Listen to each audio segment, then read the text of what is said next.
Hi folks, it's Steve here from Analytics in Action. What I want to do today is give you an introduction to Transact SQL using Microsoft SQL Server. First of all, I'll give you a bit of an overview of what I'll talk about in this tutorial. First of all, I'll talk about the goal of the tutorial, then what is Transact SQL, then the key SQL statements or syntax that I'll be covering, then how to obtain the sample code that I'm using in this tutorial. That will make it fairly easy for you to then follow along pretty much in real time. Then I'll actually jump in and do some live demonstrations of some SQL code, and we'll cover off probably about 20 different use scenarios, and then finally we'll wrap up by giving you some additional learning resources for SQL 2008 and 2012.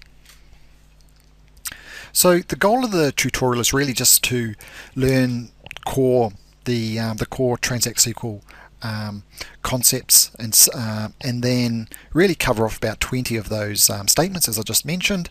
The idea is to really quickly provide you the knowledge to write and understand probably about 95% of the sort of SQL statements that you come across. The idea is that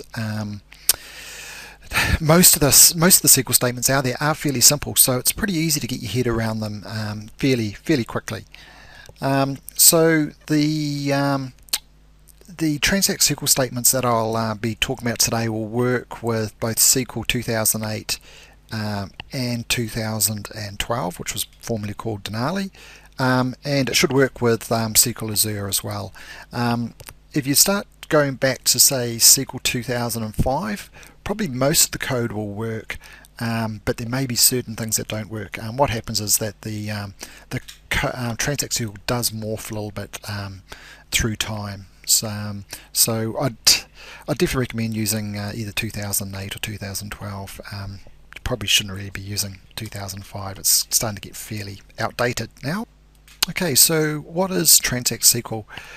Transact SQL is Microsoft's basically proprietary extension to the SQL language. It's also the same as Sybase's SQL language. The reason for that is Microsoft originally bought SQL Server off Sybase back in the days of SQL Server, I think it was about 6.5. So in terms of the sequence of SQL Server releases, I think it went 6.5, 7, 2000, 2005, 2008. Then now we're on 2012. So the core function of Transact SQL is for querying, altering, and defining databases, or creating databases in tables. It's pretty much used, it's really at the heart of SQL Server, and really everything that's going on in the background is normally translated into SQL code, even though you may not see it. And yeah, Transact SQL is being used in all the versions of SQL Server. The only thing is that there are some changes to SQL through time. So some of the SQL code that you use, say in 2008 or 2012, may be a little bit more streamlined, a little bit more efficient than code perhaps in say 2000 or 2005. So for that reason, sometimes there isn't backward compatibility. So some code that you write in 2000, you might be writing in SQL Server 2008 may not work in say 2000 or 2005. The Transact SQL code that I'll use today, I've tested it in 2008 and 2012, and it all works. I'd assume it'll work within Azure, which is Microsoft's cloud-based SQL Server as well. Okay, so in terms of the key statements that I'll cover off today's tutorial, I suppose what I want to do is probably cover off about 20 basic examples. So I'll just go through these very quickly now. So creating databases, creating tables, inserting data into empty tables, returning all of the records from a table, joining two columns together into a new column, so that's concatenating, sorting data, updating records, so changing say a phone number within a database, then grouping records, so say doing an average or a sum, using wildcards, then selecting multiple values for a query, so selecting say a couple different names out of a database and returning those records, then joining tables, backing up a table, deleting just specific records within a table, deleting all of the data from a table, then deleting deleting a table totally, and then deleting a database totally. Okay, so it's probably going to be handy for you to obtain the same code that I'm using in this live demo. It obviously allows you to follow along in real time. There's a couple of advantages. It also reduces the amount of frustration because you know that the code that you've got works. Also, I think it allows you to focus a bit more on what I'm talking about too, so you're not busy writing code. And later on, you can edit the code for your own purposes and basically use it for your own reference. Later on, I find I do that a lot with sample code. I just have it sitting in a folder somewhere and refer back to it on a regular basis because often you can't remember all of the exact syntax, but you know that it is sitting there in this text file. Okay, so in terms of getting hold of the code, jump across to analyticsinAction.com/T-SQL/ and you'll get a page like this. This is my website. Jump down to the bottom of the page and click the download T-SQL code used in demonstration. Click on that. I'll just open up my shared Google Docs folder. Then click on the download button on the far right, and it'll just download a very small text file with the sample code in it. So that's it there. So all you need is a text editor to open this up, nice and light. So that's the sample code. So I'll just jump straight into the live demonstration now. So I'm going to do the live demo in SQL 2008 R2, which is the sort of, as of 2012, it's the basically the sort of the production SQL Server which Microsoft's producing. Another about 3 or 4 months I'll release 2012. Actually, tell you what, I might run it in 2012 because assuming you're watching this in the future, you'll probably be using SQL 2012 as well. So I'll open up SQL 2012. I've just got the trial version. Okay, so what we'll do in the first video, in the first example, is show you how to create a new database. So the Transact SQL Code is very simple for this. So the statement is create database, and then you just need to write in the database name after that. So in this case, we're going to call the database Sandbox Learning. Couple notes: as with other computer languages, you can add comments to SQL code, and that's done by adding a / and with a star, and that's added at the beginning and end of the syntax. That allows you to basically explain and comment on the code. It's useful when you have to later come back and actually look at the code and try and understand it again. So having those sort of comments can really sort of save you a lot of time. The other thing too is square brackets are used a lot within SQL code, particularly in cases where you're referring to a column name which has a space in it. The square brackets basically tell SQL to interpret that as a single column. The other situation where it's useful is SQL-like statements. By putting square brackets in it, it basically tells SQL that it's definitely a column, not a SQL statement. So that's really handy. So what I'll do is I'll jump across and show you how to create a new database using the sample file. So I'm just going to the text file here. So I'll just copy that across, jump into SQL here. I'm just going to click on the on the new query, and then we'll just paste this code in. So up the top here I've got some comments. So these are the forward slashes and the stars, and I've got a comment above and below the code. So here's the syntax we're talking about: create database. I'm going to call it sandbox learning. So what we can do is select the code and just go execute, and down the bottom here in the messages it says the command was successfully completed successfully. So we need to just click down into databases, and we see we have a new database created called Sandbox Learning. So that was successful. Okay, so in terms of what we want to do next, we want to add a new table within that Sandbox Learning database, and to do that we use the following code. Excuse me. One of the bits of code which often isn't mentioned within a lot of tutorials is this use and go statement. So what I'll do is I'll probably just mention it once and then just probably won't mention it again, but it is in all of the subsequent code. So what this statement does is it basically defines what database we are working with when we are referring to the subsequent code. So in this case we're saying, we're going to be using the Sandbox Learning database as opposed to any of the other databases within the on the computer or on the server. And this go just basically says go to that database and then run the rest of this code. So in terms of creating a new table, the key statements are the create table, and then you put in a table name, the name that you want to call it, then obviously some brackets, and then column name, and then the data type.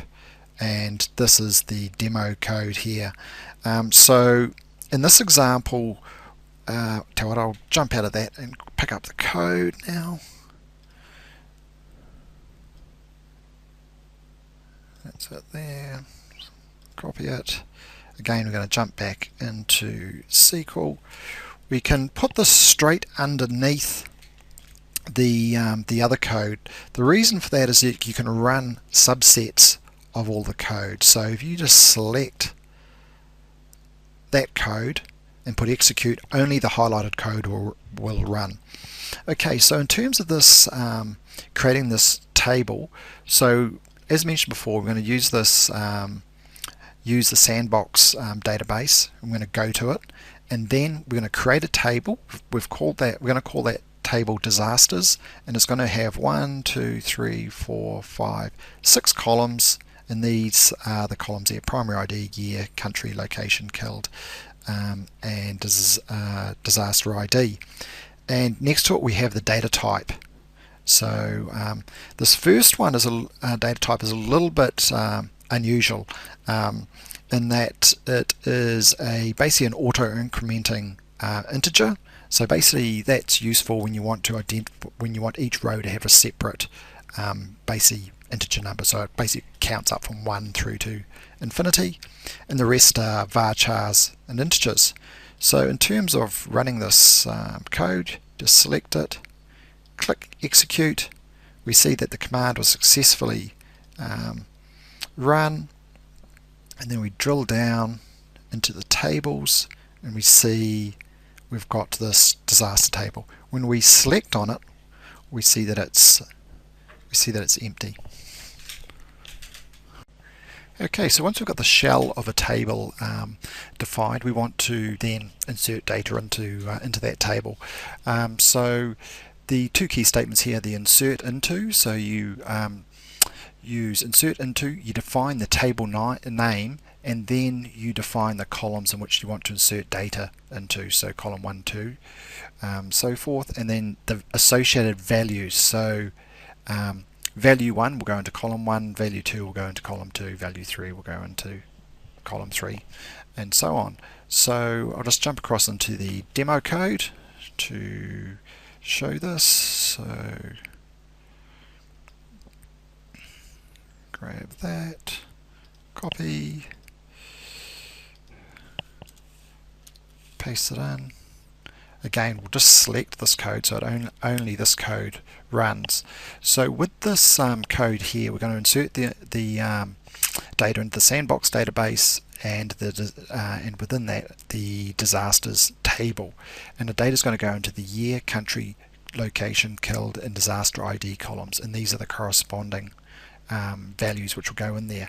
Note that the primary ID column isn't having any information added to it, because that'll auto increment by itself. So let's just select that, those values, and rather than going up and clicking the execute button, you can also press the F5 button. So so what's happened here is, you see,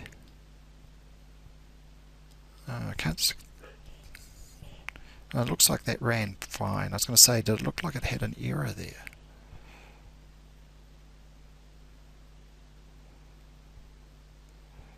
Okay, so what it did is it picked up an error because I didn't select the first /, but interestingly it did actually run it, and I wonder whether it's because of the second comment down here underneath.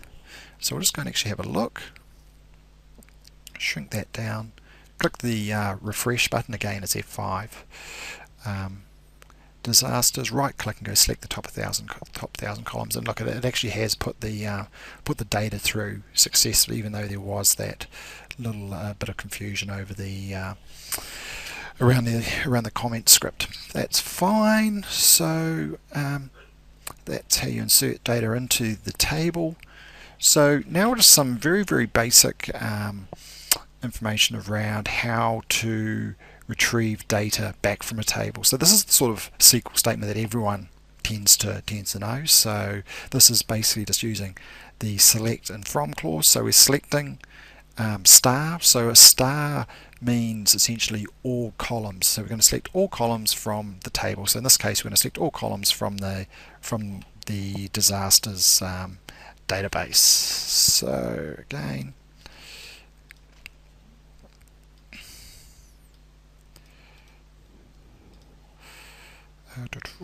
drop it in. So we'll just shrink that down.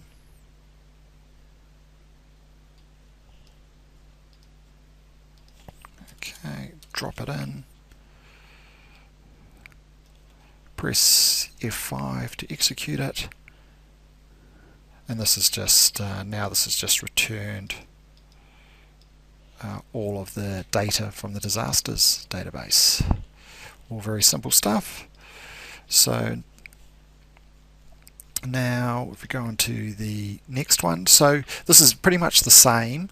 However, sometimes you may not want to pull back all of the columns within a database, and this is probably particularly true for very large tables that have perhaps hundreds of columns of data. So here we just want to select these two columns, so country and location, from the disasters table. Again, all very simple stuff. Drop it in.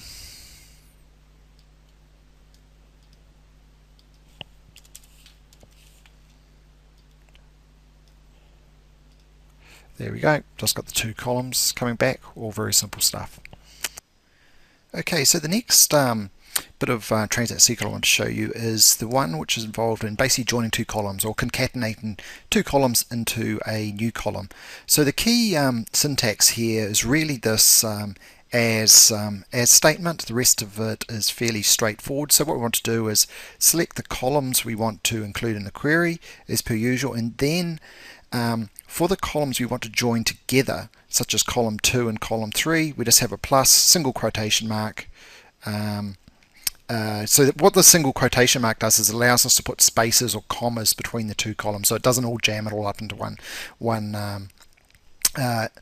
all up together into essentially one word. So the concatenation is really useful for example, joining a person's name, so first name and last name, which may be in in two separate columns, joining those up into a single column and then renaming that new column. So in terms of the demo code, I'll just go and grab that. Okay, where are we? Here we go.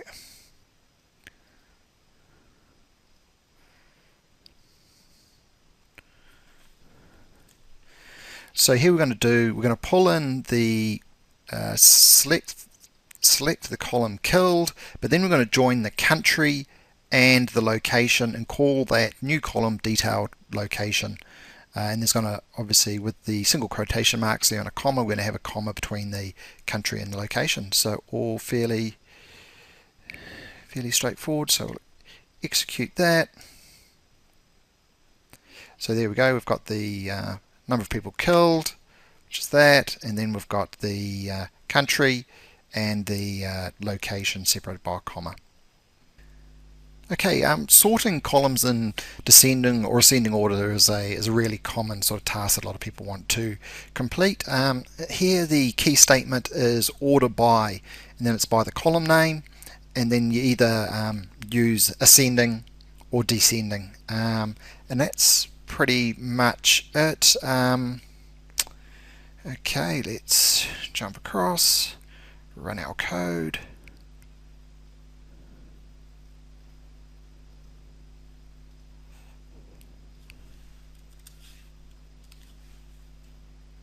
So what we're going to do is we're going to do this ascending.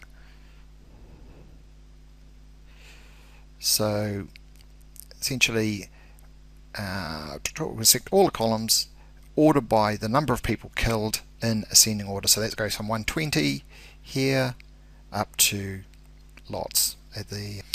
Okay, so updating records in a database table is a really common task. So an example where you may use it is where, say you've got a database with customer names, one of your customers gets married and their surname changes. So the key statement here, or the key bit of syntax, is a set statement. So essentially this is where you define which record you want to change in a database. If you've got a unique ID associated with that customer, you can pretty much just use one column to define it, so it'd be their unique customer ID. But if you don't have a unique ID, you might have to use several columns and several values to define that customer. And once you've defined the record that you're looking at, you can then say we're going to change this column's value here. So in this situation, in the demo, we're going to rename this location Akawa Ibom. I'm just going to call it renamed column Akawa Ibom, so just make it fairly obvious that it's been renamed. So grab the script and drop it in.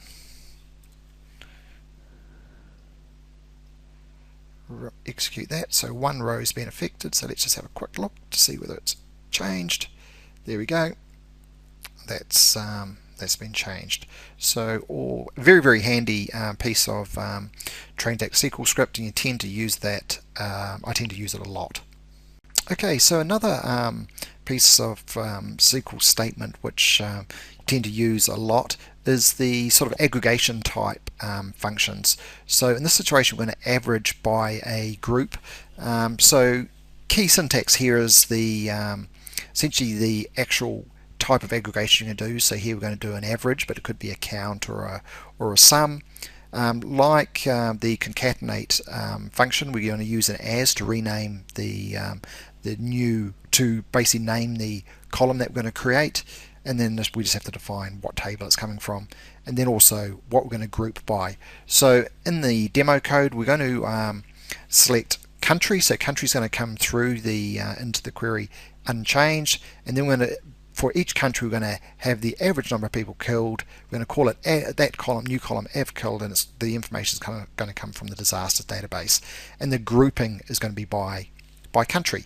So that will all become fairly clear once we run this.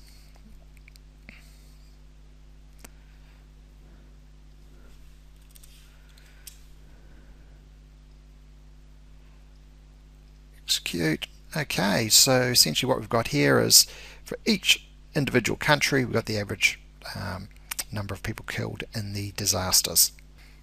Okay, so wildcards. Wildcards are really handy in T-SQL as they allow you to identify stable parts of, say, character strings and use those for a basically a search string. So key part of the statement here is really the percentage symbol, and that can be used either as a prefix or a suffix. So in this example, we're going to basically look for all of the countries that begin with B. And here we go. So we'll just pull that out.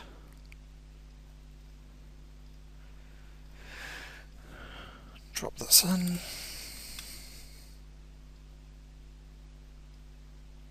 Execute it. So now we've got every single row where the country begins with B has been returned, and if we change that to say BR, we'd just get all the countries beginning with BR, which would be Brazil. So all again fairly straightforward. A lot of this T-SQL is about just having an awareness of what are your options in terms of writing the code. One thing I mentioned is as well as obviously the percentage, this like statement is very important with these wildcards. Okay, where clauses. In and where clauses. These are really handy where you want to select multiple values basically in a column. So like I say, the key sort of statements here are the where and the in, and basically you're going to define a set of values within a column in which you want to return. So in this situation we're going to return all of the columns from the disasters database where the country is either Mexico or the Philippines.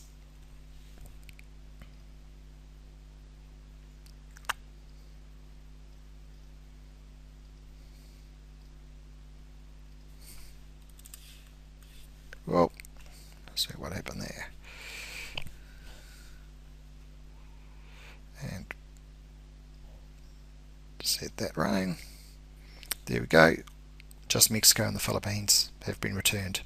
Okay, now so this is all about selecting two records that are between two values. So it could be an example might be selecting people with between two ages, and key components of the statement here of the code is the between statement and an and. So this will work well with numeric values. So let's pick this up.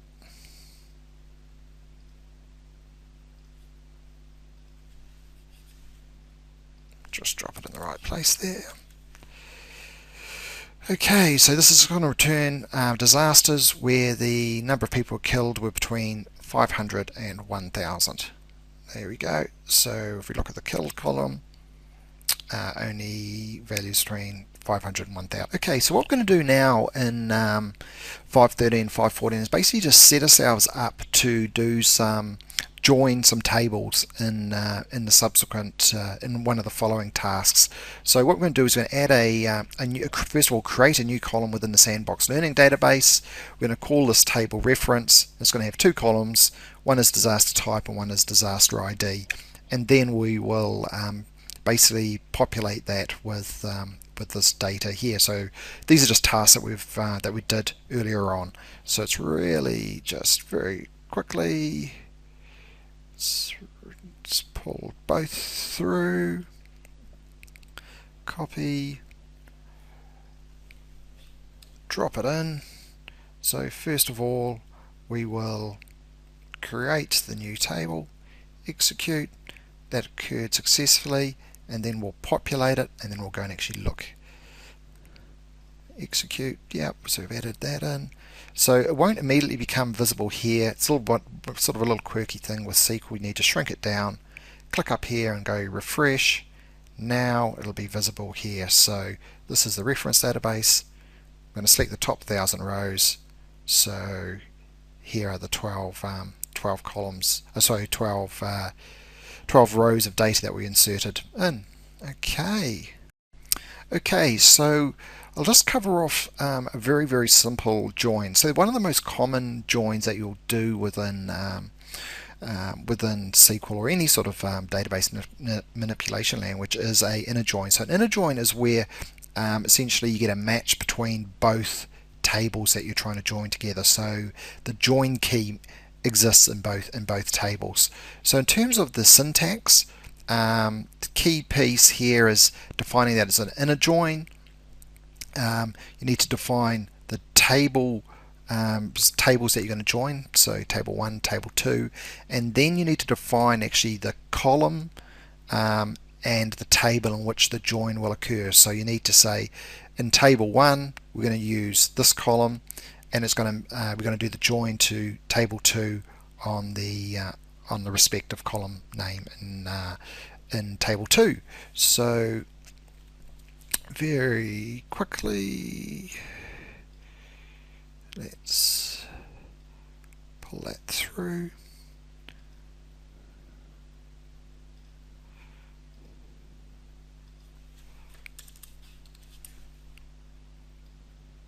Right, so what we're going to do here is join on disaster ID. So we've got a disaster ID in both the disasters table and the reference table, and we're going to return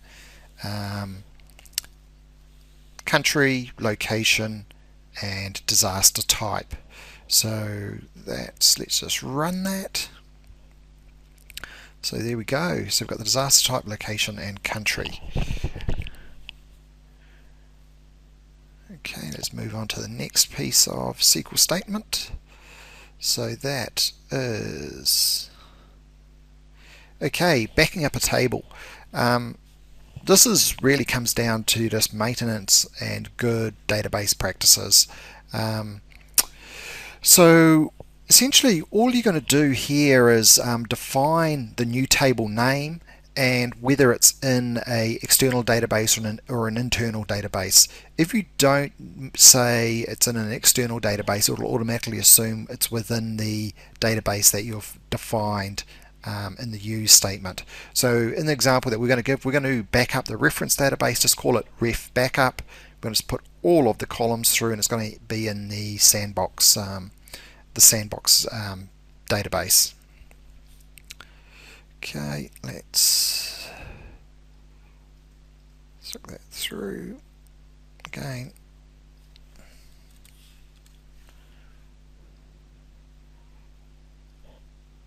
Run it. So as I mentioned before, it won't immediately appear, so we just need to refresh it. Here we go, we've got the reference backup, and it's exactly the same structure and information as the original database. Okay, so deleting values from a table. So you might use this in a situation where, say, a customer is left and you have to delete all their personal information.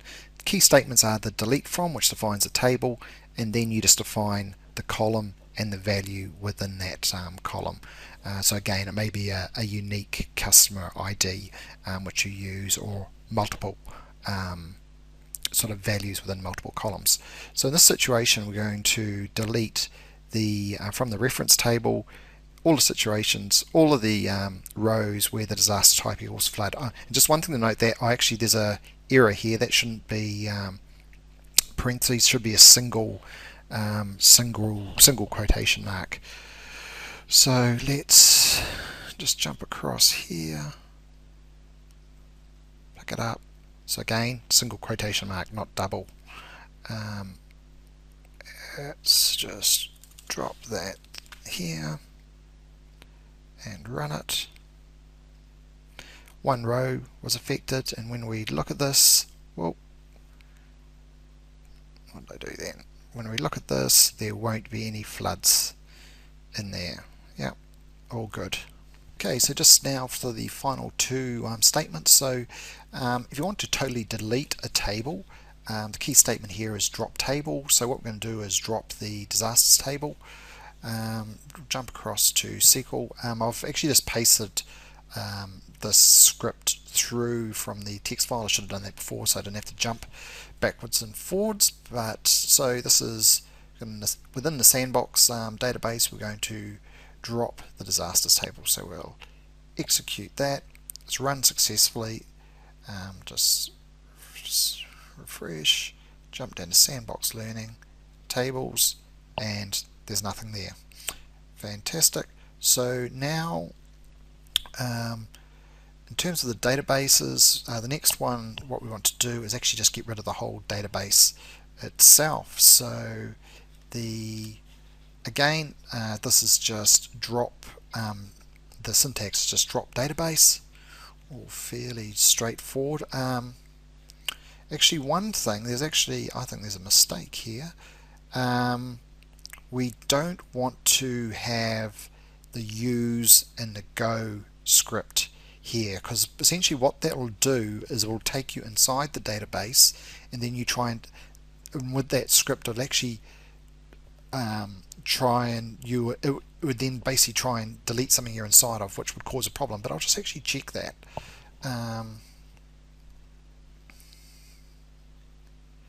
Yeah, of course. In this script here, I've removed the use and the go statement. So now we just want to drop the database. So execute that. Oh, it's currently in use. So what I'm saying here is I'm actually within the database. So let's just. So that's essentially what the go-to statement did. So let's just jump out of it. I'm just going to go into Galactic, and then I'll delete the sandbox learning database. There we go. So that's successfully done. So that's actually probably a reasonably useful sort of exercise. So just to note, make sure you're outside of the database before you delete it. Right. So in terms of T-SQL, that gives you a pretty good overview of probably about 95% of what you need to know. There's a whole heap of additional statements you can learn, but it's one of those sort of things you probably only really make use of it and also remember it if you're using T-SQL every day. But this will cover you for most of your sort of needs. If you want to find out more about SQL and learning the various aspects of SQL Server, come across to my website. I've got stacks and stacks of information on things like integration services, reporting services, all sorts of analysis services stuff such as predictive modeling, and just analytics in general. The other option also is to jump across to my YouTube channel and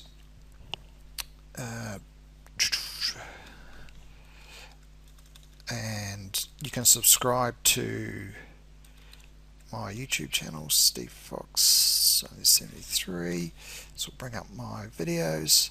So I've got a whole heap of videos here, and what you can do is just click on the subscribe button, and when I do new tutorials, you'll basically be alerted and as soon as they're released. So hope you found this introduction to Transact SQL useful, and like I say, come across to the website and subscribe to my YouTube channel.